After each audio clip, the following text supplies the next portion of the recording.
Next topic is circle of curvature and radius of curvature. അപ്പോൾ നമ്മൾ മുന്നേ curvature എന്താണെന്നൊക്കെ നമ്മൾ പഠിച്ചായിരുന്നു അല്ലേ? ഒരു പ്ലെയിൻ കർവിൻ്റെ കർവേച്ചർ എന്താണെന്ന് നമ്മൾ പഠിച്ചായിരുന്നു. അപ്പോൾ ഫസ്റ്റ് നമ്മൾ സർക്കിൾ ഓഫ് കർവേച്ചർ എന്താണെന്ന് നോക്കാൻ പോകുന്നത്. Circle of curvature. The circle of curvature or oscillating circle at a point P on a plane curve where the curvature k not equal to 0 is the circle in the plane of the curve that അതിന് മൂന്ന് പ്രോപ്പർട്ടികൾ satisfy ചെയ്യണം. That first one is tangent to the curve at P. That means the circle and this curve have same tangent line. Has the same tangent line the curve has. Second property, has the same curvature the curve has at P. That means the circle and the curvature, the circle and the curve has the same curvature at P. Third one, lies towards the concave or inner side of the circle.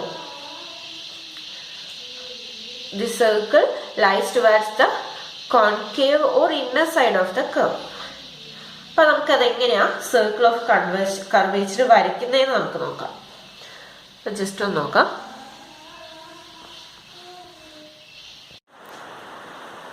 അപ്പോൾ circle of curvature വരച്ച് കഴിഞ്ഞാൽ നമുക്ക് ഇങ്ങനെ ഇരിക്കും ഏകദേശം.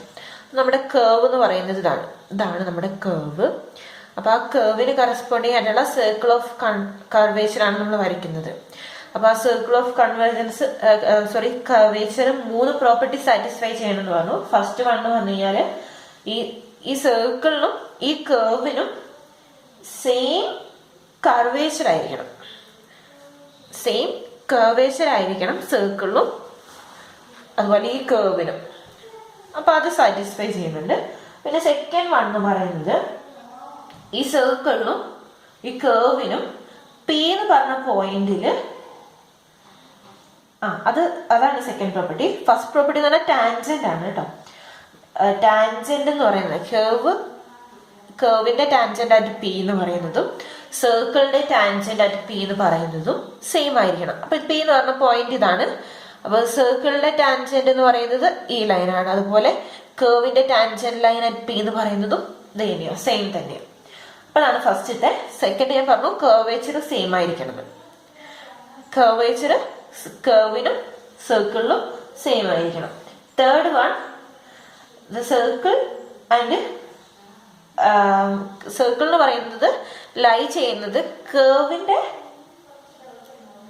അതേ ഡയറക്ഷനിലായിരിക്കണം. കേർവിന്റെ inner സൈഡിലായിരിക്കണം. അപ്പൊ കേർവിന്റെ inner side എന്ന് പറയുന്നത് ആ കേർവ് എങ്ങോട്ടാണോ അങ്ങോട്ട് തന്നെയാണ്. അപ്പൊ കേർവ് ഇങ്ങോട്ടായിരുന്നെങ്കിൽ ഇവിടെയായിരുന്നു നമ്മുടെ സർക്കിൾ ഓഫ് കർവേച്ചർ ഉണ്ടാവേണ്ടത്.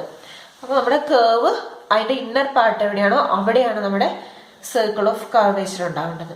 അപ്പൊ അത് കറക്റ്റ് ആണ്. അപ്പൊ ഇങ്ങനെയാണ് നമ്മൾ ഒരു സർക്കിൾ ഓഫ് കർവേച്ചർ വരയ്ക്കുവാണെങ്കിൽ വരയ്ക്കുന്നത്. ഇനി അതില് റോ എന്ന് പറഞ്ഞത്, അപ്പൊ ഈ സർക്കിളിന്റെ റേഡിയസ് ഓഫ് കർവേച്ചർ എന്ന് പറഞ്ഞു കഴിഞ്ഞാൽ എന്താന്ന് നോക്കാം. അപ്പൊ the radius of curvature of the curve at P is the radius of the circle of curvature. Circle of കർവേച്ചറിന്റെ ഈ സർക്കിളിന്റെ റേഡിയസിനെയാണ് നമ്മൾ റേഡിയസ് ഓഫ് കർവേച്ചർ എന്ന് പറയാ. അപ്പൊ അതിനെ ഡിനോട്ട് ചെയ്യുന്നത് ഇങ്ങനെയാണ്, റോ വെച്ചിട്ടാണ് ഡിനോട്ട് ചെയ്യുന്നത്. റോ എന്ന് പറഞ്ഞിട്ടാണ് സർക്കിളിന്റെ റേഡിയസ് ഓഫ് കർവേച്ചർ നമ്മൾ ഡിനോട്ട് ചെയ്യുന്നത്. അപ്പൊ അതിന് റേഡിയസ് ഓഫ് കർവേച്ചർ കാണാൻ വേണ്ടിയുള്ള ഒരു ഇക്വേഷൻ ഉണ്ട്. റേഡിയസ് ഓഫ്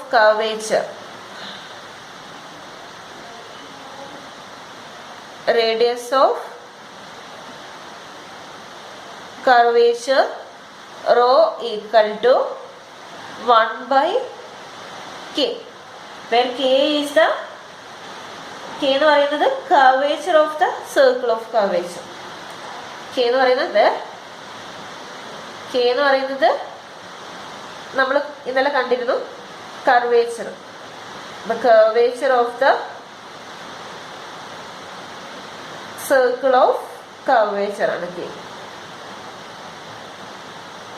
അപ്പോൾ സർക്കിൾ ഓഫ് കർവേച്ചറിന്റെ കർവേച്ചർ ആണ് കെ. അപ്പൊ അതിന്റെ റെസിപ്രോക്കലാണ് റേഡിയസ് ഓഫ് കർവേച്ചർ എന്ന് പറയുന്നത്. ഇത്രയും കാര്യങ്ങളാണ് നമുക്ക് ഇവിടെ മെയിൻ ആയിട്ട് അറിയാനുള്ളത്. പിന്നെ നമുക്ക് ഒന്നുകൂടി അറിയാനുണ്ട് സെന്റർ ഓഫ് കർവേച്ചർ അല്ലെ. അപ്പൊ സെന്റർ ഓഫ് കർവേച്ചർ എന്ന് പറഞ്ഞു കഴിഞ്ഞാല് നമുക്ക് നോക്കാം. സെന്റർ ഓഫ് കർവേച്ചർ എന്ന് പറയുന്നതാണ് the centre of curvature of curve at P is the centre of the circle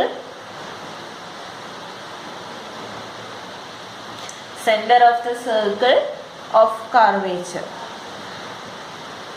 radius ആ സർക്കിളിന്റെ റേഡിയസ് ആണെങ്കിൽ സെന്റർ എന്ന് പറയുന്നതും എന്തുതന്നെയായിരിക്കും ഈ സർക്കിളിന്റെ സെന്റർ ആയിരിക്കും. ഇതിനാണ് നമ്മൾ സെന്റർ ഓഫ് കർവേച്ചർ എന്ന് പറയുന്നത്. അപ്പൊ ബ്രാക്കറ്റിൽ നമ്മൾ ഓസിലേറ്റിംഗ് സർക്കിൾ എന്ന് പറയും കേട്ടോ. ഈ സർക്കിളിനെ നമ്മൾ ഓസിലേറ്റിംഗ് സർക്കിൾ എന്ന് നമ്മൾ പറയും. സർക്കിൾ അറ്റ് പി അല്ല ചോദിച്ചിരിക്കുന്നത്, അറ്റ് പി.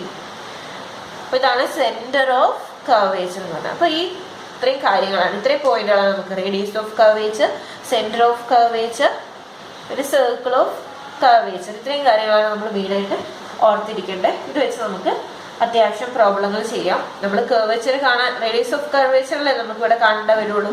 അപ്പൊ റേഡിയസ് ഓഫ് കർവേച്ചർ കാണാൻ നമ്മൾ കർവേച്ചർ കണ്ട ഇക്വേഷൻ നമ്മൾ ഇന്നലെ പഠിച്ചു. അത് വെച്ചിട്ട് ജസ്റ്റ് റെസിപ്രോക്കൽ എടുത്താൽ നമുക്ക് റേഡിയസ് ഓഫ് കർവേച്ചർ കിട്ടും. നമുക്ക് ഇതിന്റെ ഒരു പ്രോബ്ലം ചെയ്ത് നോക്കാം. നമ്മുടെ ക്വസ്റ്റ്യൻ ഇതാണ്. Find the circle of curvature or osculating circle of the parabola y equal to X square at the origin. അപ്പൊ പി എന്ന് പറഞ്ഞ പോയിന്റ് ഒറിജിൻ ആണ്. ഇവിടെ പി എന്ന് പറയുന്നത് ഒറിജിൻ 0, 0 ആണ്. പിന്നെ പരാബോള എന്ന് പറയുന്നത് y equal to X square. അപ്പൊ ഈ y equal to X square എന്ന് പറഞ്ഞ പരാബോളയുടെ എന്ത് ചെയ്യണം, അതിന്റെ സർക്കിൾ ഓഫ് കർവേച്ചർ കണ്ടുപിടിക്കണം. അപ്പൊ നമ്മൾ ആദ്യമായിട്ട് കർവേച്ചർ കണ്ടുപിടിക്കണം. 0 എന്ന് പറഞ്ഞ പോയിന്റില് കർവേച്ചർ ആണ് നമ്മൾ കണ്ടുപിടിക്കാൻ പോകുന്നത്. അപ്പോ ഇത് പരാബോള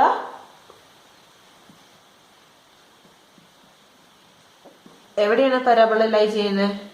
XY പ്ലെയിനിലാണ് അല്ലെ. The parabola y equal to X square in the XY plane. XY plane has the parametric equation. നമ്മളപ്പോൾ ഒരു പാരാമീറ്റർ വെച്ച് നമ്മൾ ഇതിനെ റെപ്രസെന്റ് ചെയ്യാം. അത് എക്സിന് ഒരു വാല്യൂ കൊടുത്തു കഴിഞ്ഞാൽ നമുക്ക് വൈക്ക് വാല്യൂ കൊടുക്കാമല്ലോ. എക്സ് ടി ആയിട്ട് എടുക്കുക. അപ്പൊ വൈ എന്ന് പറയുന്നത് വരും ടി സ്ക്വയർ വരും അല്ലെ. അപ്പൊ ടി എന്ന് പറയുന്നത് പാരാമീറ്റർ. ടി പാരാമീറ്റർ എടുത്തു കഴിഞ്ഞാൽ എക്സ് ടിയും വൈ ടി സ്ക്വയറും വരും. അപ്പൊ hence the vector equation of parabola. അതിന് നമ്മൾ വെക്ടർ ആർ ഓഫ് ടി കൊണ്ട് റെപ്രസെന്റ് ചെയ്തു.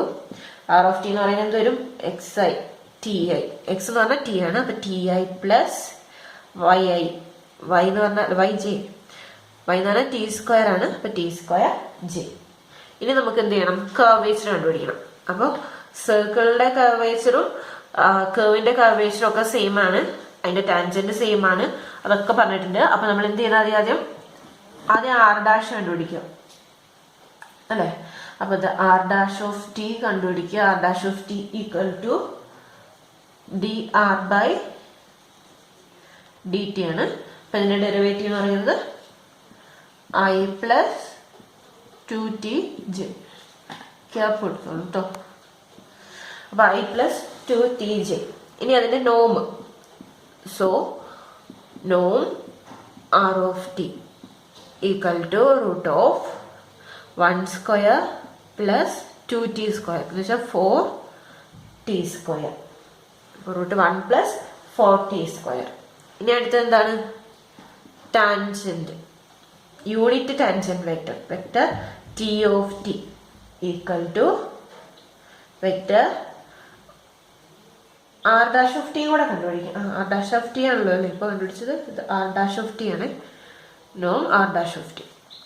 അപ്പൊ vector R dash of T divided by നോം r dash of t, which is equal to 1 plus 1 I അല്ലേ, pi plus 2tj divided by norm എന്ന് പറയുന്നത് root 1 plus 4t square. അപ്പോൾ ഇതിനെ നമ്മൾ സ്പ്ലിറ്റ് ചെയ്ത് കഴിഞ്ഞാൽ എന്ത് വരും? 1 by root 1 plus 4t square I plus 2t by root 1 plus 4t square j. അപ്പോൾ ഇതാണ് യൂണിറ്റ് ടാൻജന്റ് വെക്ടർ എന്ന് പറയുന്നത്. ഇനി നമ്മൾ എന്ത് കണ്ടുപിടിക്കണം? ഇതിന്റെ ഡെറിവേറ്റീവ് കണ്ടുപിടിക്കണം. അതിനുശേഷം നമുക്ക് കർവേച്ചർ കാണാം.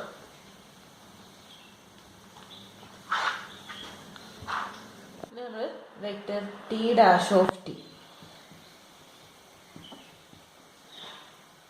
ടി ഡാഷ് ഓഫ് ടി എന്ന് പറയുന്നത് എന്ത് വരും?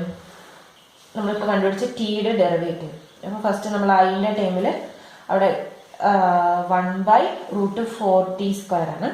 അപ്പോൾ അതിൻ്റെ ഡെറിവേറ്റീവ് എന്ന് പറയുമ്പോൾ എന്ത് വരും? മൈനസ് 1 by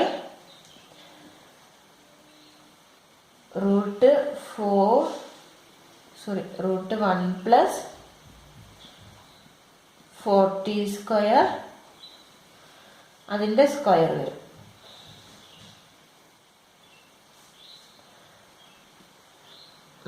ഒന്നുകൂടെ നമുക്ക് അതിനെ സിമ്പിളായിട്ട് ഒന്നുകൂടെ ചെയ്യാം. അപ്പം ഇവിടെ നമുക്ക് ടി എന്ന് പറഞ്ഞാൽ കിട്ടിയേക്കുന്നത് എന്താ? ടീയെ നമുക്ക് പവർ മാറ്റിയിട്ട് എന്ത് ചെയ്യാം? 1 plus 4t square all raised to 1 minus 1 by 2 എഴുതാം അല്ലേ? I plus 2t into 1 plus 4t square raised to minus 1 by 2 j ആണ്. അപ്പോൾ അതിൻ്റെ ഡെറിവേറ്റീവ് ആണ് നമ്മൾ കാണാൻ പോകുന്നത്. അപ്പോൾ അതിൻ്റെ ഡെറിവേറ്റീവ് കാണുമ്പോൾ ഇതിൻ്റെ ഡെറിവേറ്റീവ് എന്ന് പറഞ്ഞാൽ എന്താ?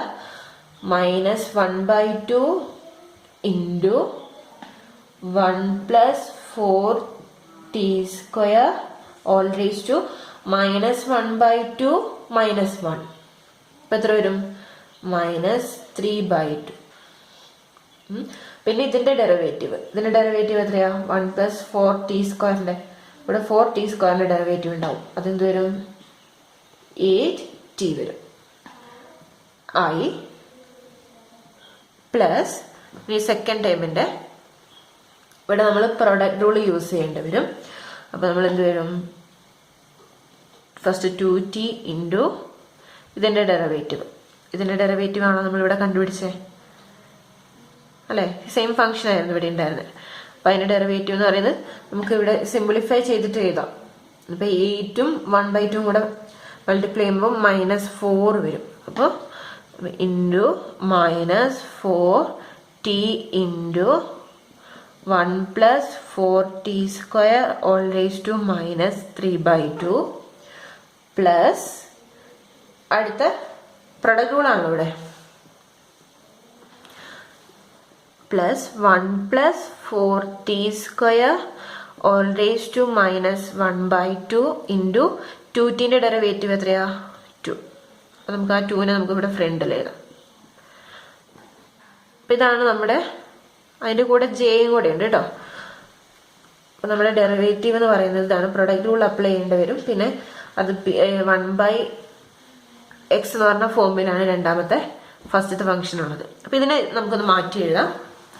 which is equal to ഈ മൈനസ് ഉള്ളതൊക്കെ നമുക്ക് താഴേക്ക് കൊണ്ടുവരാം. ഇപ്പം എന്തോരും ഇവിടെ ജെയും കൂടെ ഉണ്ട് കേട്ടോ. അപ്പം 8 ഇൻറ്റു -1 by 2 എന്ന് പറയുന്നത് -4t. പിന്നെ ഈ ടൈം നമ്മൾ താഴേക്ക് കൊണ്ടുവന്നു 1 plus 4t square all raised to 3 by 2 I. പിന്നെ അടുത്ത ടൈം നമ്മൾ മൾട്ടിപ്ലൈ ചെയ്യാൻ പോവാണ്. അപ്പം നെഗറ്റീവ് ഈ ടൈമിന് നെഗറ്റീവ് ആയിരിക്കും.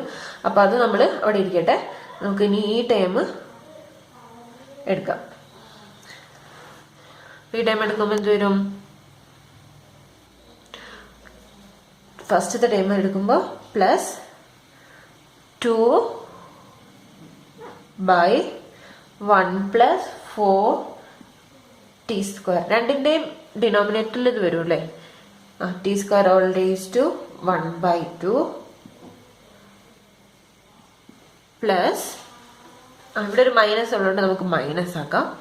അപ്പോൾ മൈനസ് 4 × 2 8, ഇപ്പം 8 ടി സ്ക്വയർ ഡിവൈഡഡ് ബൈ ഈ ടൈം എവിടെ വരും 1 plus 4 T square whole raise to 3/2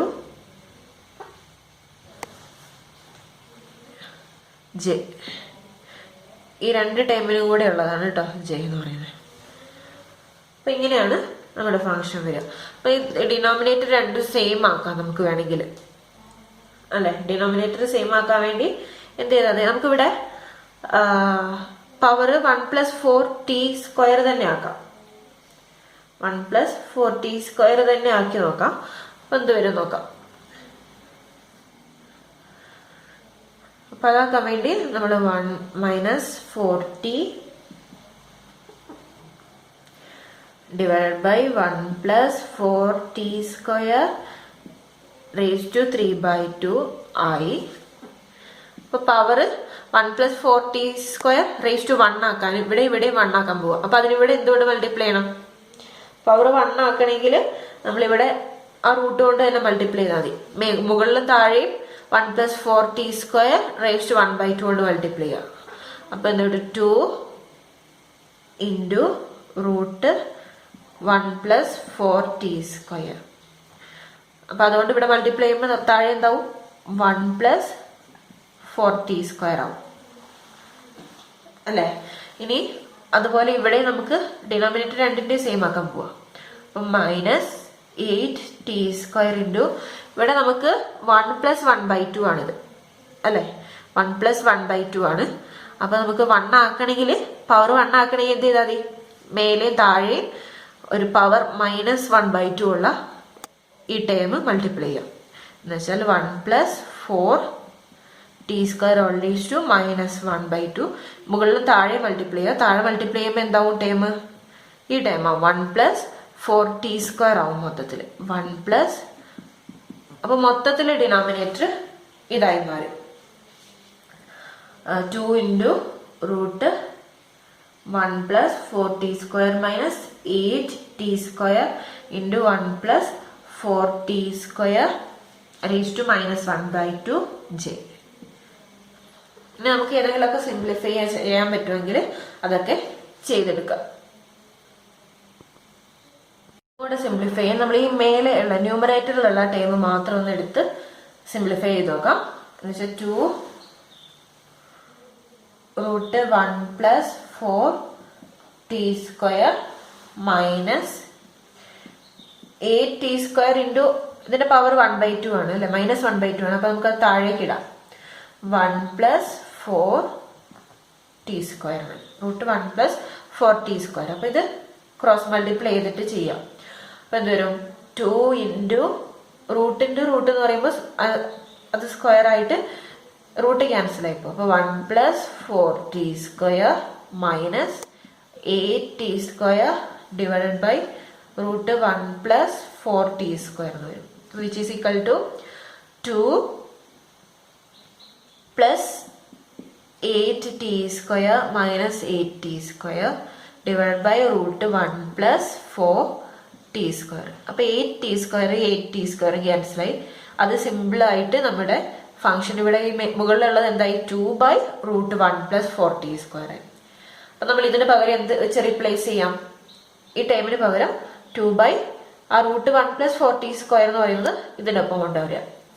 അപ്പൊ എന്താവും നമുക്ക് നോക്കാം. അപ്പൊ ഇതെന്തായി മാറും നോക്കാം. 1 ഈ ടൈം എഴുതുക, അതിന്റെ ടൈം എഴുതുക. മുകളിലുള്ളത് 2/1 + 4t² × √1 + 4t². അപ്പൊ എന്ത് വരും √1 + 4t². ഇത് രണ്ടും കൂടെ കൂട്ടി കഴിഞ്ഞാൽ പവർ 1 ഉം 1/2 ആണ്. അപ്പൊ 1 + 1/2 3/2 എന്ന് വരും അല്ലെ. 1 + 1/2 3/2. അപ്പൊ ഇതിന്റെ പവർ 3/2 ആക്കി എഴുതാൻ മതി ജെ. ഇപ്പൊ ന്യൂമറേറ്ററിലും ഡിനോമിനേറ്ററിലും പവർ സെയിം ആയിട്ട് വന്നു. 3 റേസ് അല്ല 1 + 4t² 3/2 ആണ് രണ്ടിനും പവർ ആയിട്ട് വന്നിട്ടുള്ളത്. അപ്പൊ ഇത്രയും സിംപ്ലിഫൈ ചെയ്തില്ലെങ്കിലും ഒക്കെ കിട്ടും. പക്ഷെ നമുക്ക് സിംപ്ലിഫൈ ചെയ്യാൻ പറ്റുന്ന അത്രയും ചെയ്യുക, അതാണ് നമ്മൾ ചെയ്യേണ്ടത്. ഇനി എന്ത് ചെയ്യാം, ഒറിജിനില് ഇതിന്റെ വാല്യൂ കാണാം. ഒറിജിനിൽ ഇപ്പൊ നമുക്ക് ആവശ്യമുള്ളത് കർവേച്ചർ കാണാൻ വേണ്ടി T'(0) R'(0) ആണ് ആവശ്യമുള്ളത്. അപ്പൊ അത് രണ്ടും ഒറിജിനിലുള്ളത് കാണും. അപ്പൊ at origin T'(0) vector T'(0) equal to ഇതാണ് T'. അപ്പൊ 0 കൊടുക്കാം. 0 എടുത്തു കഴിഞ്ഞാൽ എന്ത് വരും? 0. അപ്പൊ 0 മുകളിലുണ്ടെങ്കിൽ തന്നെ 0 ആയി. അപ്പൊ 0 ആയി വന്നു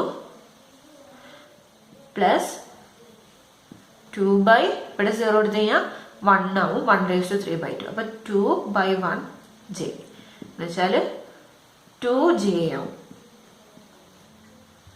അതിന്റെ R' വെക്ടർ R'(0) എന്ന് പറയുന്നത് R എന്ന് പറഞ്ഞാൽ I+2tj ആണ്. tക്ക് 0 കൊടുത്തു കഴിഞ്ഞാൽ ആ 2t എന്ന് പറഞ്ഞത് 0 ആയപ്പോ അപ്പൊ I മാത്രം ഉണ്ടാവും. അപ്പൊ R'(ഉം T') നമുക്ക് കിട്ടി. ഇനി നമുക്ക് കർവേച്ചർ കാണാം. അപ്പൊ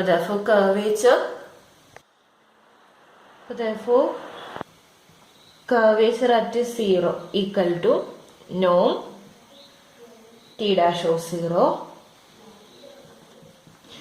divided by norm vector R'(0). അപ്പൊ നോം കാണുമ്പോ ഇതിന്റെ നോം 2g ന്റെ നോമും ഐന്റെ നോമും 2j ന്റെ നോം എന്ന് പറഞ്ഞാൽ 2 തന്നെ വരും. അതിന്റെ നോം എന്ന് പറഞ്ഞു കഴിഞ്ഞാൽ 1 വരും, which is equal to 2. അപ്പൊ നമ്മൾ കർവേച്ചർ എന്ന് പറയുന്നത് 2 കിട്ടി. Therefore radius of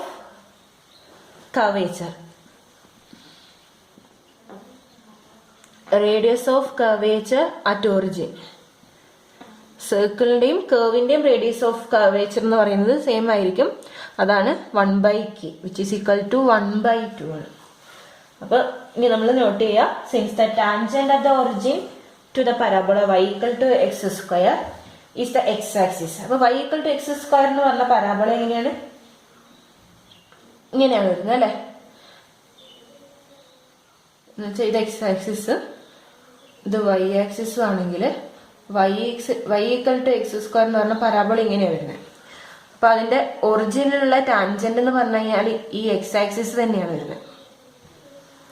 ഒറിജിനിലുള്ള ടാൻജന്റ് എന്ന് പറഞ്ഞാൽ x ആക്സിസ് തന്നെയാണ് വരുന്നത്. പിന്നെ നമ്മൾ സർക്കിൾ എന്ന് പറയുന്നത് അല്ലെ, സർക്കിൾ ഓഫ് കർവേച്ചർ എന്ന് പറയുന്നത് അതിന്റെ ടാൻജന്റും ഒറിജിനിലുള്ളതാണ് കണ്ട് അതിന്റെ ടാൻജന്റ് ലൈൻ ഇത് തന്നെയായിരിക്കും അല്ലെ. അപ്പൊ നമ്മുടെ സർക്കിൾ പാസ് ചെയ്യുന്നത് ഇങ്ങനെയാണ്. ഇപ്പോ കറക്റ്റ് ഇതായിരിക്കണമെന്നൊന്നുമില്ല, ഈ ഒറിജിനിലൂടെയാണ് പാസ് ചെയ്യുന്നത്. ഇവിടുത്തെ ടാൻജന്റ് ലൈനും കർവിന്റെ ടാൻജന്റ് ലൈനും സെയിം ആയിരിക്കും. അപ്പൊ സർക്കിളിന്റെ സെന്റർ കണ്ടുപിടിക്കാൻ വേണ്ടി റേഡിയസ് ഇവിടെ തൊട്ട് ഒറിജിൻ തൊട്ട് സെന്ററിലേക്ക് ഇത്രയും ഡിസ്റ്റൻസ് ട്രാവൽ ചെയ്താൽ മതി. എത്ര റേഡിയസിന്റെ അത്രയും ഡിസ്റ്റൻസ്. റേഡിയസ് 1/2 ആണ്. അപ്പൊ ഈ പോയിന്റ് എന്ന് പറയുന്നത് എന്ത് വരും? x കമ്പോണന്റ് 0യും y കമ്പോണന്റ് 1/2 ആണ്. അപ്പോൾ സെന്റർ ഓഫ് കർവേച്ചർ എന്ന് പറയുന്നത് 0, 1/2 വരും. അപ്പൊ അത് നോട്ട് ചെയ്യാം. Since the tangent at the origin to the parabola y = x² is the x-axis, tangent at the origin to the oscillating circle is also x-axis. Hence, the center of oscillating circle, that is center of curvature, lies on the y-axis. Y-axis at a distance 1/2 from the origin. At a distance 1/2 from the origin. Hence, center of curvature is 0, 1/2. അപ്പോൾ നമുക്കിനി equation of oscillating circle എഴുതാം. Centre 0, 1/2 radius 1/2 ആയ സർക്കിളിന്റെ equation എന്താണ്? x - x ആക്സിസിലെ point, സെന്ററിലെ point 0 ആണ്. X minus 0 square plus Y minus വൈയിലെ point -1/2. y minus 1/2 square equal to R square. R എന്ന് പറഞ്ഞാൽ റേഡിയസ്. 1/2 സ്ക്വയർ. അപ്പൊ ഇത് ജസ്റ്റ് ഓപ്പൺ ചെയ്തെടുക്കാം. എന്ത് വരും? എക്സ് സ്ക്വയർ പ്ലസ് ഇത് Y square minus 2 into 1/2 Y അല്ലേ? അപ്പൊ 2 ഇൻറ്റു 1/2 എന്ന് പറയുമ്പോൾ 1 വരും. അപ്പൊ വൈ പ്ലസ് 1/2 സ്ക്വയർ എന്ന് പറയുമ്പോൾ 1/4 ഈക്വൽ ടു 1/4 വരും. 1/4 1/4 കട്ട് ചെയ്യുക. Which is equal to X square plus Y square minus Y equal to 0. ഇതാണ് നമ്മുടെ സർക്കിൾ ഓഫ് കർവേച്ചറിന്റെ ഇക്വേഷൻ എന്ന് പറയുന്നത്. ഇത്രയുള്ള സർക്കിൾ ഓഫ് കർവേച്ചർ കാണാനുള്ള മെത്തേഡ് എന്ന് പറയുന്നത്, നമ്മൾ ആദ്യം റേഡിയസ് കണ്ടുപിടിച്ച് കഴിഞ്ഞാൽ ആ സെന്റർ എവിടെയാ വരുന്നതെന്ന് കാണണം. എന്നാലേ നമുക്ക് സർക്കിളിന്റെ ഇക്വേഷൻ എഴുതാൻ വേണ്ടി പറ്റുള്ളൂ. അപ്പൊ സെന്റർ എവിടെയാ വരുന്നതെന്ന് നമ്മൾ ഊഹിച്ചെടുക്കുക. ഈ പിക്ചർ നമുക്ക് എപ്പോഴും മനസ്സിലുണ്ടാവണം. സർക്കിൾ എങ്ങനെ വരയ്ക്കണം, കർവ് എങ്ങനെ വരയ്ക്കണം എന്നുള്ളൊരു പിക്ചർ എപ്പോഴും നമ്മുടെ ഐഡിയയിൽ ഉണ്ടായിരിക്കണം. എന്നാൽ നമുക്ക് എളുപ്പത്തിൽ ഇത് വരയ്ക്കാൻ വേണ്ടി പറ്റും.